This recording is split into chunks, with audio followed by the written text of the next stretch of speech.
Thank you for saying yes.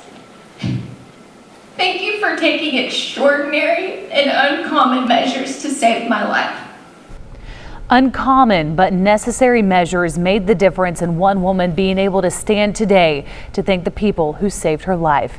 32-year-old Katie McClanahan speaking today about her near-death experience during an April storm. She was pinned for hours after a tree crashed through her home and fell right on top of her.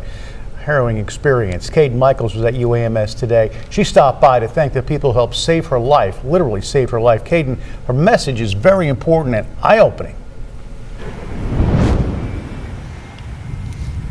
Yeah, Bob, her main message was that she's lucky to even be alive, but she wants her story to be a learning experience for the rest of Arkansas. On April 5th, Katie McClanahan's life changed forever. I ran and looked up over my shoulder, and I was instantly knocked to the ground, surrounded by darkness. She was home alone with nowhere to turn, and a 4-foot wide tree pinning her down. I just knew I was crushed and I couldn't move and I couldn't, feel anything. But her neighbor heard her cries for help and was able to call 911. While first responders spent 3.5 hours working to free Katie, Dr. Ben Davis was called to a hectic scene.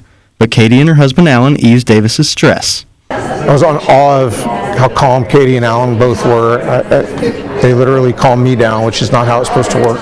Davis strayed away from normal protocol and agreed to perform a pre-hospital blood transfusion, one that ended up saving Katie's life.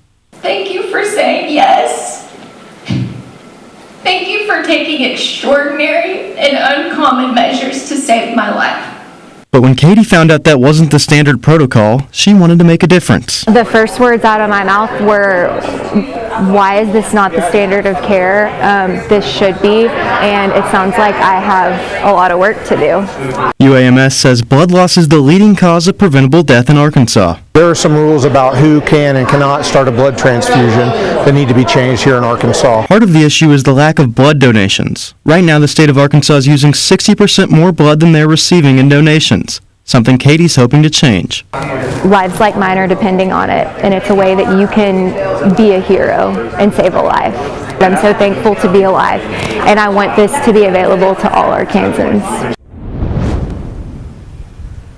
Dr. Davis says there's only so much blood that each individual can donate and that this is going to take an entire statewide effort. Reporting live in Little Rock, Caden Michaels, KARK 4 News.